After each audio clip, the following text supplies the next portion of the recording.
চাই এবং যে বাক্যের প্রথম কয়েকটা আমরা বাক্য পড়ি, আমাদের কাছে আছে ঈশ্বরের বাক্য। আসুন আমরা বাইবেল খুলি, ঈশ্বরের বাক্য মার্ক তার 16 অধ্যায় খুলি।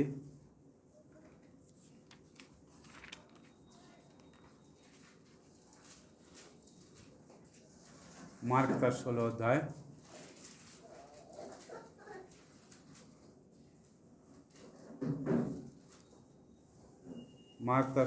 আসুন আমরা 16 পদ পড়ি, 15-16 একসঙ্গে পাঠ করি। আসুন ঈশ্বরের বাক্য মার্ক লিখিত সুসমাচার তার 16 অধ্যায় 15-16।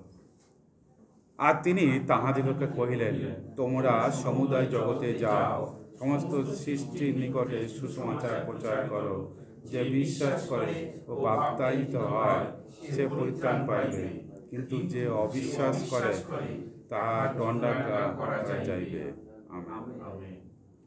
আর একটা জায়গায় আমরা বাক্য খুলি, যোহন তার 3:16। সবাই জানি আমরা, যদি মুখস্থ থাকে আমরা না খুলেও বলতে পারি। আসুন আমরা যোহন 3:16। কারণ ঈশ্বর জগৎকে এমন প্রেম করিলেন যে আপনার একজাত পুত্রকে দান করিলেন, যেন যে কেউ তাহাতে বিশ্বাস করে সে বিনষ্ট না হয়, কিন্তু অনন্ত জীবন পায়। আমেন। আজকের আমরা এই বাক্যগুলো পড়লাম, এগুলো আমাদের সবাই জানা বাক্য, এগুলো আমাদের সবাই অনেকবার পড়েছি। আজকের আমি বাক্যগুলো কেন পড়ালাম, আজকের আমার যে বলার বিষয় সেটা হচ্ছে প্রভু বলিলেন। এই বাক্যগুলো কে বলছে? প্রভু যীশু খ্রিস্ট। এবং তিনি মার্ক লিখিত সুসমাচারে যে বাক্যটা বলেছেন সেটা হচ্ছে যখন তিনি পুনরুত্থিত হয়েছেন, তারপরে সেটা শিষ্যদের আজ্ঞা স্বরূপে বলেছে যে তোমরা যাও, সুসমাচার প্রচার করো, যে বিশ্বাস করে সে পরিত্রাণ পাবে, যে না করে তার দণ্ডাজ্ঞা করা যাবে, শাস্তি পাবে। দণ্ডাজ্ঞা মানে শাস্তি পাবে। এবং যোহনে তিনি বললেন যে ঈশ্বর জগৎকে প্রেম করে তার পুত্রকে পাঠালো, যে বিশ্বাস করবে সে অনন্ত জীবন পাবে, যে না করবে সে বিনষ্ট হয়ে যাবে।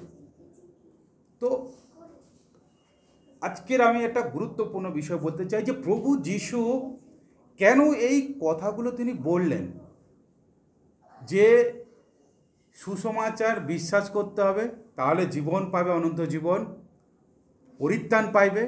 না বিশ্বাস করলে শাস্তি হবে, বিনষ্ট হবে। প্রিয় ভাই বোন, আমরা যারা খ্রিস্টে বিশ্বাস করি বা যারা বিশ্বাস করি না, এক বিশ্বাসী আর অবিশ্বাসী দুটো দল বা দু ধরনের মানুষরা আমরা দেখতে পাই। আবার অনেক সময় বিশ্বাসীরা জেনেও অনেক সময় এই বাক্যটা হয়তো গুরুত্ব দেয় না। আজকের আপনাদের সামনে একটা বিষয়টা গভীরভাবে আলোচনা করতে চাই, যে আমরা মূলত যারা যিশুকে বিশ্বাস করেছি, আমরা জানি যে ঈশ্বর বিশ্বাসীদেরকে 10টা আজ্ঞা দিয়েছেন, যে তোমরা চুরি করো না, ব্যভিচার করো না, মিথ্যা কথা বলো না, ঈশ্বরের নাম অনর্থক লইও না, পিতামাতাকে সমাদর করো, প্রতিবেশীর বিরুদ্ধে লোভ করো না, তোমার সামনে অন্য কিছু হাতে তৈরি মূর্তি রেখো না, কারোর সামনে প্রণিপাত করো না। ঈশ্বর এরকম অনেকগুলো আজ্ঞা দিয়েছে এবং বেশিরভাগ মণ্ডলীতে ওই আজ্ঞাগুলো লাগানো আছে, পাথরে খোদাই করা। অনেকে বলে এগুলোকে পালন করতে হবে, ঈশ্বরের আজ্ঞা। কিন্তু যিশু নতুন নিয়মে, এটা পুরাতন নিয়মে ছিল, নতুন নিয়মে যে কথাগুলো বলে গেছে এগুলো তো এক ধরনের আজ্ঞা, এগুলো কিন্তু এক ধরনের আজ্ঞা। এগুলো কিন্তু শুধু প্রভু যিশু বলেছে তা নয়, এক ধরনের আজ্ঞা, এটাও যিশুর আজ্ঞা।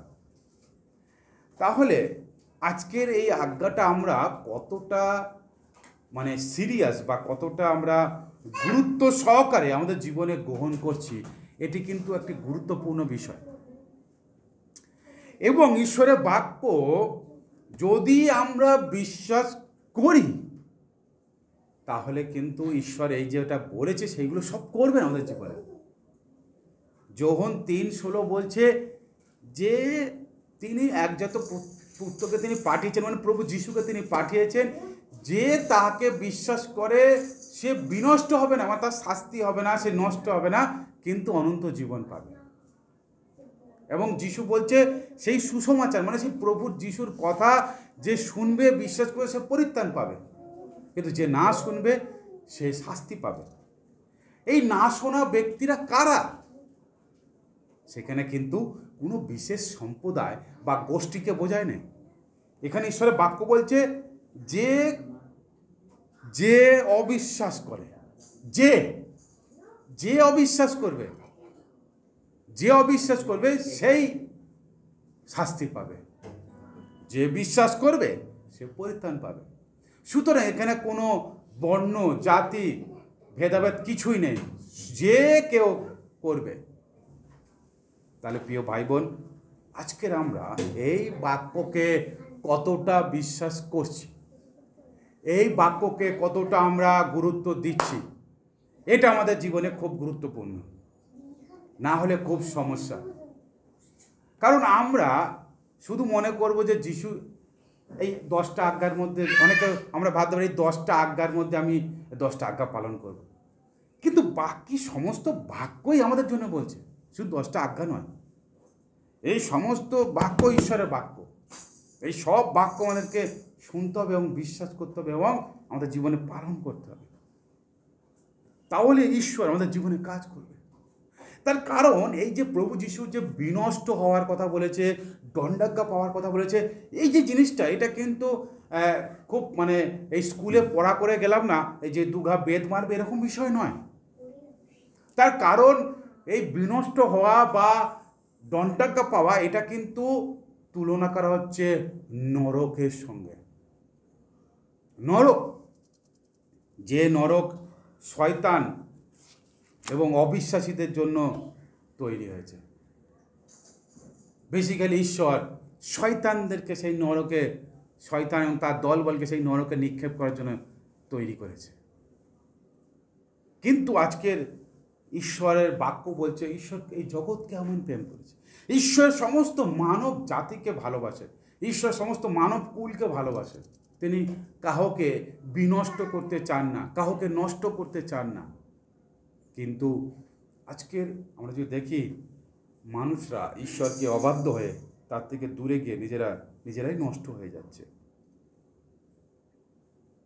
ঈশ্বরের বাক্য বলছে, মথি তার 10 অধ্যায় 28 পদে এরকম বলছে, আর যাহারা শরীর বধ করে কিন্তু আত্মা বধ করিতে পারে না, তাহাদিকে ভয় করিও না, কিন্তু যিনি আত্মা ও শরীর উভয় নরকে বিনষ্ট করিতে পারেন, বরং তাহাকেই ভয় করো।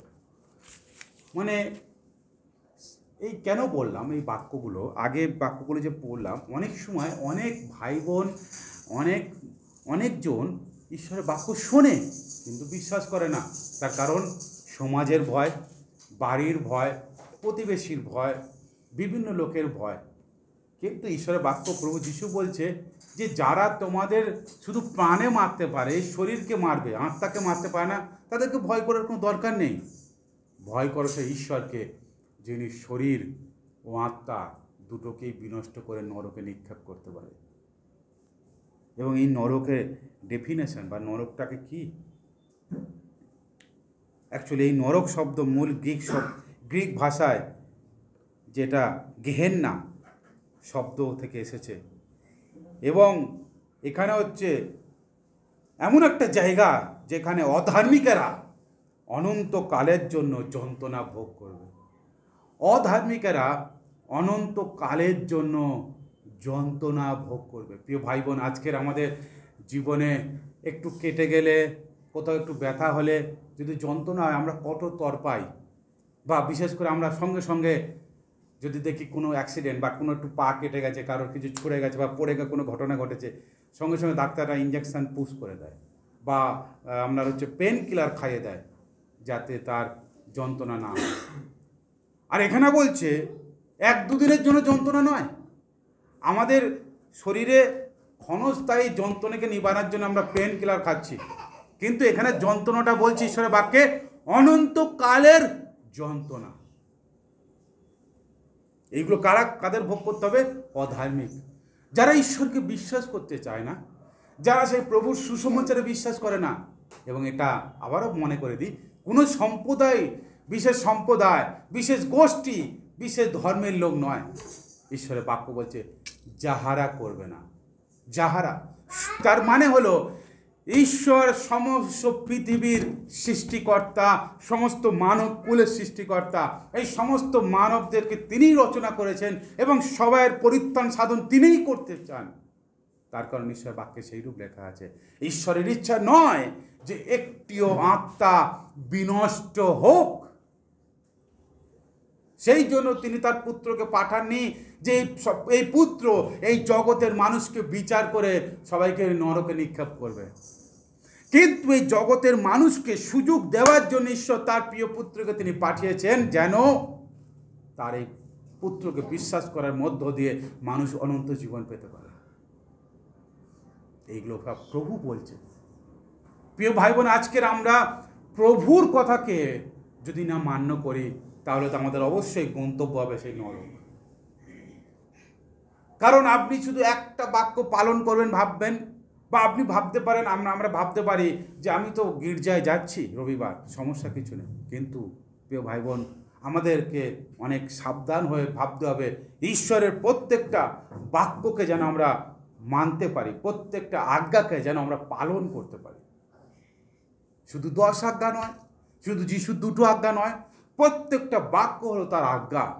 প্রত্যেকটা বাক্য আমাদেরকে মান্য করা দরকার, প্রত্যেকটা বাক্যকে আমাদেরকে শ্রবণ করে সেটা কার্যকারী হওয়া দরকার আছে। কারণ এগুলো প্রভু বলেছে, এগুলো আমি বলিনি, কোনো সংস্থা বলেনি, অন্য কেউ বলেনি, প্রভু বলেছে। প্রিয় ভাই বোন, ঈশ্বরের বাক্য বলছে, বাইবেল শিক্ষা দেয় যে মৃত্যুতেই মানুষের অস্তিত্ব শেষ হয়ে যায় না। এটা মনে রাখেন, মৃত্যুতে মানুষের অস্তিত্ব শেষ হয়ে যায় না, আর তার শেষ আবাস রূপে চিরদিনের জন্য হয় সে ঈশ্বরের সঙ্গে অথবা অনন্ত শাস্তির জায়গায় থাকবে।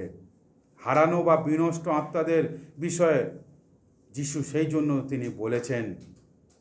এবং মনে রাখবেন, একটি চিরস্থায়ী দণ্ডাগার এমন স্থান আছে যেখানে ঈশ্বরের বাক্য বলছে অনির্বাণ, মানে যা কোনোদিন নির্বাণ হবে না, যা কোনোদিন নিভে না, এমন আগুন সেখানে জ্বলছে।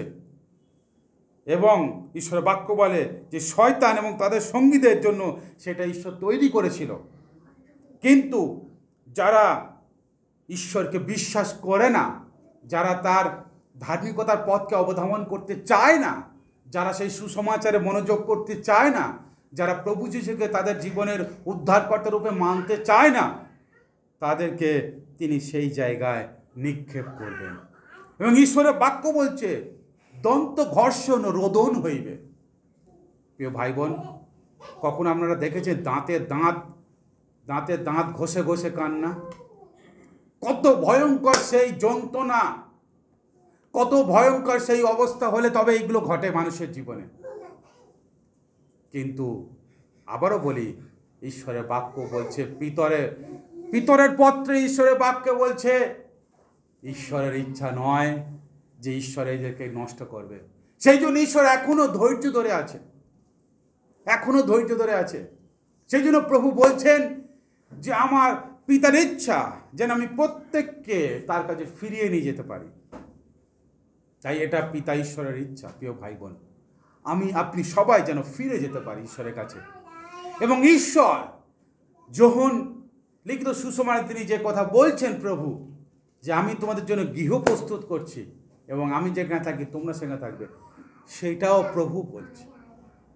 প্রিয় ভাই বোন, ঈশ্বরের আশীর্বাদের বাক্য যখন প্রভু বলছেন বা ঈশ্বর বলছেন বলে আমরা বিশ্বাস করি এবং আমরা ঘোষণা করি আমাদের জীবনে যে ঈশ্বর তুমি তোমার বাক্যে এইরূপ প্রতিজ্ঞা করেছো, তুমি আশীর্বাদের কথা বলেছো, তুমি আমার জীবনে আশীর্বাদ করো, তদ্রূপ আপনাকে এটাও মনে রাখতে হবে এই যে বিষয়গুলো ঈশ্বর বলেছেন যে তাদের জীবনে শাস্তি হবে, তাদের দণ্ডাজ্ঞা হবে, এটাও প্রভু বলছেন। তাহলে যেমন আপনি আশীর্বাদের জন্য সেই বাক্যকে মনে রাখেন, তদ্রূপ নিজের জীবনকে সচেতন এবং ঈশ্বরের ধার্মিকতার পথে চালাবার জন্য এই বাক্যকেও মনে রাখতে হবে। প্রিয় ভাই বোন, কারণ ঈশ্বর তিনি চান যেন আমাদের জীবন দ্বারা যেন প্রভুর গৌরব হয় এবং আমরা যেন আমাদের জীবন, আমাদের আত্মা, দেহ, মন সব কিছু যেন প্রভুর হাতে সমর্পণ করতে পারি এবং এই আত্মা যেন আমরা সেই ঈশ্বরের কাছে নিয়ে যেতে পারি। ঈশ্বর যেন এই আত্মা তার কাছে স্থান দেয়, আমাদের আত্মাকে যেন তার কাছে স্থান পায়। আর না হলে তো আমরা শুনলাম এখনই, না হলে অনন্ত নরক। ঈশ্বরের বাক্য বলছে যে এই যন্ত্রণা স্থান স্বর্গ থেকে সম্পূর্ণ আলাদা, যেটা ভাবা খুব কঠিন, যেটা চিন্তা করা খুব কঠিন। এবং ঈশ্বরের বাক্য আরও বলে যে প্রভুর শিষ্যরা, প্রেরিতেরা ঈশ্বরের আগামী দণ্ডাজ্ঞার কথা তাদের জন্যই বলেছেন, যারা সুসমাচার অগ্রাহ্য করবে। খ্রিস্ট তাদের উপর প্রতিশোধ নিতে আসবেন, প্রভু আবার আসবেন। ঈশ্বরের বাক্য মূর্তিলিখিত সুসমাচারে সেই কথা লেখা আছে। দ্বিতীয় থেসলোনিকেও তো সেই কথা লেখা আছে যে প্রভু যখন আসবেন এই প্রতিশোধ নেবেন। তিনি আগে এসেছেন, ভালোবেসেছেন, অনুগ্রহ দিয়ে গেছেন, কিন্তু এবার আসবেন প্রতিশোধ নেওয়ার।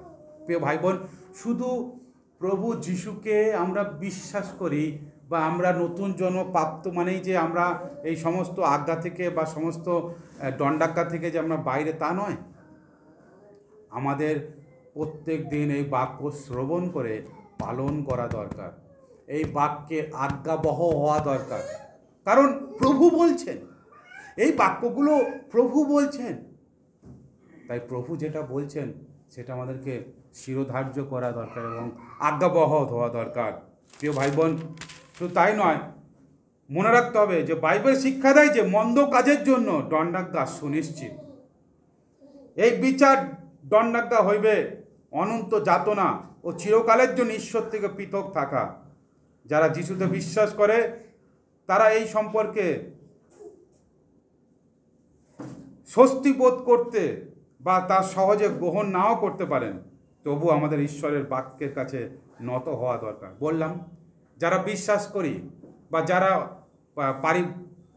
পরিবারগত বা পুরুষ পরম্পরায় যারা খ্রিস্টান, তারা ভাবতে না না এইসব বাক্য তো যারা বিশ্বাস করে না। কিন্তু প্রিয় ভাই বোন, শুধু আপনি চিন্তার মধ্যে থাকলে হবে না যে আমার পূর্বপুরুষ খ্রিস্টান মানে আমার সব কিছু একদম সব ঠিক, সমস্ত রাস্তা খোলা, তা নয়।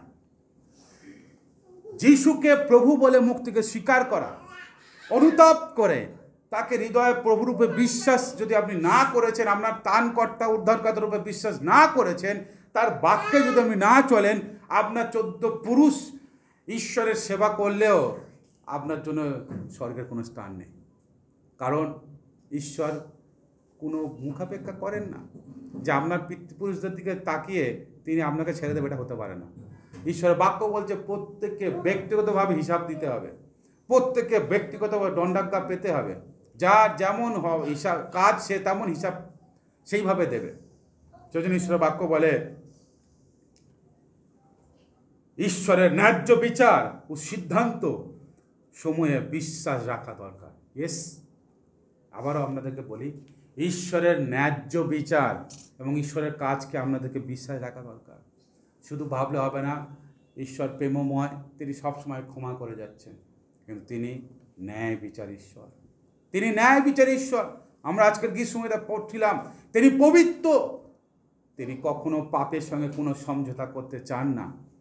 কিন্তু আমরা পাপী যখন ছিলাম, আমরা যখন এখনো যখন ভুল করি, ঈশ্বর সুযোগ দিয়েছেন অনুতাপ করে তার সামনে ফিরে যাওয়ার জন্য। তাই প্রিয় ভাই বোন, এই সমস্ত বাক্য প্রভুর বাক্য, আমাদেরকে অবশ্যই এই বাক্যে আমাদেরকে মনোযোগ দিতে হবে, আমাদের অবশ্যই এই বাক্যের প্রতি মনোযোগ দিতে হবে প্রিয় ভাই বোন। কারণ যদি আমরা এই বাক্যকে যদি বিশ্বাস না করি, তাহলে আমরা অবিশ্বাসীদের মতনই একই অবস্থা আমাদের। এই বাক্যকে যদি গুরুত্ব না দিই, আমাদের জীবন একই অবস্থা অবিশ্বাসীদের মতন, এবং তার ফলস্বরূপ আমাদের শাস্তি পেতেই হবে, ঈশ্বরের বিচারের সঙ্গে সামনে দাঁড়াতেই হবে। কারণ ঈশ্বরের বাক্য বলছে আমাদের জীবনে সে দ্বিতীয়বার মৃত্যু আছে। প্রথমবার মৃত্যুতে আমাদের এই দেহ, এই মানসিক দেহ হয়তো নষ্ট হয়ে যাবে, আর দ্বিতীয় মৃত্যু হলো সেই নরকে, সেই আত্মার মৃত্যু, যেটা ঈশ্বর সৃষ্টি করেছে, একমাত্র ঈশ্বরের ক্ষমতা সেই আত্মাকে বিনষ্ট করার। প্রকাশিত বাক্য 20 অধ্যায় 14 পদ সেই কথা বলছে। আর সেই দ্বিতীয় মৃত্যু হবে। প্রিয় ভাই বোন, প্রভু যিশু এবং পিতা ঈশ্বর কখনো এটা চায় না যে তার সন্তানদের জীবনে এই ঘটনাটা ঘটুক। তিনি সেই জন্যই তার পুত্রকে পাঠিয়েছেন। তিনি সেই জন্য তার অনুগ্রহকে তিনি দিয়েছেন। তিনি সেই জন্যই আমাদের জীবনে তিনি ধৈর্য ধরে সুযোগ দিচ্ছেন যেন আমরা নিজেদেরকে আরও প্রভুর সামনে যত্ন নিই, যেন আমরা নিজেরা আরও প্রভুর সামনে আরও প্রভুর কাছাকাছি আসি। এই জগতে বাস করতে হবে প্রিয় ভাই বোন, এই জগতে আমরা জন্ম নিয়েছি, বাস করতে হবে, দৈনন্দিন জীবনযাত্রা করতে হবে, কাজকর্ম করতে হবে, কিন্তু মনে রাখতে হবে আমরা এখানের জন্য অনন্তকালের জন্য নয়, স্থায়ী নয়। আমাদের গন্তব্য অন্য জায়গায়, যে প্রভু যে জায়গা প্রস্তুত করছে, যেখানে প্রভুর সঙ্গে থাকার জন্য। ঈশ্বরের বাক্য শুধু বলে না যে তোমরা শুধু সেখানে থাকবে, ঈশ্বরের বাক্য বলছে আমি যেখানে থাকি। তার মানে প্রভু আমাদেরকে সঙ্গে রাখবেন সেখানে। এই নয় যে তিনি আমাদেরকে ছেড়ে দেবেন, কারণ তিনি তো এমনি প্রতিজ্ঞা করেছেন আমরা যখন এখানে আছি এই জগতে, তখনও তিনি বলেছেন আমি তোমাদেরকে কখনো ছাড়িব না, কখনো ত্যাগ করিব না। এটা প্রভু বলেছেন। তাই প্রিয় ভাই বোন, প্রত্যেকটা বাক্য আপনি চিন্তা করুন যে প্রত্যেকটা বাক্য প্রভু বলছে, কি বলছে, আমাকে বলছে, কেন বলছে। প্রিয় ভাই বোন, এই বাক্য শুধু অবিশ্বাসীদের জন্য নয়। বেশিরভাগ সময় আমরা বিশ্বাসীরা পাই, সবই অবিশ্বাসীদের জন্য। আজকের আমি আপনি মুখে হয়তো বলছি আমি যিশুকে বিশ্বাস করি, কিন্তু আমাদের কাজ যদি অবিশ্বাসীদের মতন হয়, তাহলে আমিও একজন অবিশ্বাসী। আমরা প্রভুর প্রতিজ্ঞা যদি আমরা আস্থা রাখতে না পারি, আমরা যদি প্রভুর বাক্যের উপর আস্থা না রাখতে পারি, তাহলে তো আমিও একজন অবিশ্বাসী। প্রভু বলছেন চিন্তা করো না, তবু আমরা চিন্তাগ্রস্ত হয়ে যাই। প্রভু বলছে ভয় করিও না, তবু আমরা ভয় পাই। তাহলে আমিও কি অবিশ্বাসী হলাম না? যিশু শিষ্যরা যিশুর সঙ্গে থাকলো, নৌকায় উঠলো, ঝড় উঠলো, তারা ভয় পেয়ে গেল। যিশু তাদের বলল তোমাদের বিশ্বাস কোথায়? তোমাদের বিশ্বাস কোথায়? তার মধ্যে অবিশ্বাসীর মতন। প্রিয় ভাই বোন, তাই আমাদেরকে অবশ্যই ভাবতে হবে যে আমি অবিশ্বাসীর মতন না, আমি ঈশ্বরের প্রত্যেকটা বাক্যকে আমি বিশ্বাস করছি, ঈশ্বরের প্রত্যেকটা বাক্যের উপরে আস্থা রাখছি, ঈশ্বরের প্রত্যেকটা বাক্যকে আমি পালন করছি কিনা। এই সব কিছু আমাদেরকে ভাবতে হবে, এই সব কিছু আমাদেরকে নিয়ে চিন্তা করতে হবে, কারণ এটা প্রভু বলেছেন। এই সব বাক্য ঈশ্বর বলেছে, আর ঈশ্বরের বাক্য ঈশ্বর তিনি সব কিছু পরিপূর্ণ করবেন। ঈশ্বরের বাক্য মতিলিখিত সুসময় লেখা আছে, আকাশ ও পৃথিবীর লোপ হইবে, কিন্তু আমার বাক্যের লোপ কখনো হইবে না। প্রিয় ভাই বোন, আমাদের সামনে সব কিছু বিনষ্ট হতে দেখব, কিন্তু ঈশ্বরের বাক্য সব কিছু সফল হবে, বিনষ্ট হবে না। তাই আমাদেরকে এই বাক্যকে আরও বিশ্বাস করে, বাক্যের প্রতি আরও বিশ্বস্ত হতে হবে, এই বাক্যের উপরে নির্ভর করতে হবে, এবং আমাদের জীবনকে এই বাক্যকে দিয়ে চালিত করতে হবে। নিজেদের ইচ্ছা, নিজেদের চিন্তা দিয়ে নয়, এই বাক্যকে দিয়ে, প্রতিটা মুহূর্ত এই বাক্যকে দিয়ে নিজেকে দেখতে হবে। কারণ ঈশ্বরের এই বাক্য হলো আমাদের আয়নার মতন। এই বাক্য যখন পড়ি, যখন ধ্যান করি, তখন নিজেকে দেখতে পাই। তাই আমরা যদি সেটা না করি, তাহলে আমাদের জীবনে কখন কি কালি লেগে গেছে আমরা দেখতে পাবো না। আমরা যখন আয়নার সামনে দাঁড়াই, তখন আমরা দেখি আমাদের চুলটা ঠিক আছে কিনা, মুখে কোনো কিছু লেগেছে কিনা, কি হয়েছে। তদ্রূপ আমাদের আত্মিক জীবনে কোথায় কি দাগ লেগেছে, আত্মিক জীবনে কি অগোছালো হয়ে আছে, সেটা আমরা তখনই দেখতে পাবো যদি এই বাক্যের আয়নার সামনে আমরা নিজেকে রাখি। এবং মনে রাখবেন সবসময়, এই বাক্য প্রভু বলছে, ঈশ্বর এই বাক্য আপনাকে বলছে। তাই কখনো কোনো বাক্যকে অবহেলা করবেন না। প্রত্যেকটা বাক্য আপনার জন্য, আপনার জীবনকে পরিবর্তনের জন্য, আপনার জীবনকে সংশোধনের জন্য, আপনার জীবনকে উপযুক্তভাবে তৈরি করার জন্য যেন আপনি ঈশ্বরের সামনে একজন উপযুক্ত লোক হতে পারেন। এই বাক্য শুধু এখানে থাকার জন্য নয়, ঈশ্বর আপনাকে উপযুক্ত লোক হিসেবে তৈরি করতে চান যেন আপনি ঈশ্বরের সামনে দাঁড়াতে পারেন। তাই প্রিয় ভাই বোন, মনে রাখেন, সেই স্থান, সেই দণ্ডাজ্ঞা, সেই শাস্তি যেটা ভয়ঙ্কর, আমরা কেউ সেই জায়গায় যেতে আশা রাখি না। তাই আমাদেরকে আরও প্রভুর বাক্যে নিজেদেরকে সংশোধন করা দরকার, নিজেদেরকে প্রভুর বাক্যে আরও আশ্বস্ত করা দরকার, প্রভুর বাক্যের উপরে আরও নির্ভরশীল হওয়া দরকার। এবং এই বাক্য আপনাকে এগিয়ে নিয়ে যাবে। আপনার জীবনের বিভিন্ন পরিস্থিতিতে এই বাক্যই আপনাকে সাহারা দেবে, এই বাক্য আপনাকে আশ্বস্ত করবে, এই বাক্য আপনাকে শক্তি দেবে, এই বাক্যই আপনাকে বিজয় হতে সাহায্য করবে। কারণ এই বাক্য হলেন প্রভু নিজেই, এই বাক্য হলো ঈশ্বর, এবং এই বাক্যই সব ঈশ্বর বলছেন। আসুন আমরা এই সকালে আমরা ঈশ্বরের কাছে আমরা আসি এবং এই বাক্যকে, ঈশ্বরের বাক্য, এই বাক্য প্রভুর বাক্য, এটা আমরা মাথায় গেঁথে রাখি। কোনো একটাও বাক্য আপনি অবহেলা করতে পারেন না, কারণ প্রভু এই বাক্য দিয়েছেন। আসুন আমরা প্রার্থনায় যাই, আমরা ঈশ্বরের সামনে নত হই। সর্বশক্তিমান ঈশ্বর, তোমাকে ধন্যবাদ দিই, তোমাকে গৌরব প্রশংসা করি প্রভু। আজকের এই দিন, এই সময় তুমি দিয়েছ প্রভু, তুমি আমাদেরকে সাহায্য করো, আশীর্বাদ করো ঈশ্বর। আমরা যা কিছু আজকের বাক্য পড়ি, শুনি, সব তোমার, তুমি বলছো সেই কথাগুলো, কোনো মানুষ নয়। তাই প্রত্যেকটা কথা শ্রবণের মধ্য দিয়ে আমরা যেন গুরুত্ব দিতে পারি, যেটা তুমি বলছো। তাই এই বাক্য অমান্য করা মানে তোমাকে অমান্য করা। তাই প্রভু, আমরা যেন সেই তোমার ক্রোধে, তোমার শাস্তিতে যেন না পড়ি। আমাদেরকে তুমি সেই চিন্তা ভাবনা দাও, আমাদেরকে শুধু তোমার বাক্যকে মান্য করতে, তোমার বাক্যকে পালন করার সেই চিন্তা ভাবনা দাও। এই জগতে আছি, কিন্তু এই জগতের চিন্তা আমাদের জীবনে দরকার নেই প্রভু, আমাদের দরকার তোমাকে। কারণ তোমার কাছে সেই জীবন আছে। তুমি তোমার পুত্রকে পাঠিয়েছিলে ঈশ্বর, যেন সেই জীবন আমরা পেতে পারি। তাই তোমাকে অনেক ধন্যবাদ। তুমি আশীর্বাদ করো, সাহায্য করো, যেন প্রভু তোমারই মহিমা, তোমারই গৌরব আমাদের জীবন দ্বারা হয়, এবং আমরা যেন তোমার বাক্যকে পালন করার মধ্য দিয়ে এই শেষ সময় যেন নিজেকে আরও পরিপক্ক করতে পারি, এবং নিজেকে সংশোধন, শাসন এবং তোমার ধার্মিকতার জন্য একজন উপযুক্ত হয়ে তোমার সামনে দাঁড়াতে পারি। তুমি আশীর্বাদ দাও প্রভু। সারা সপ্তাহ ভার নেওয়া সমস্ত বিপদ থেকে রক্ষা করো। গৌরব, মহিমা, প্রশংসা তোমার, সকল আদর সম্মান তোমার। প্রার্থনা শুনে অনেক ধন্যবাদ। এই প্রার্থনা যিশু তোমার নামে চাই, আমেন।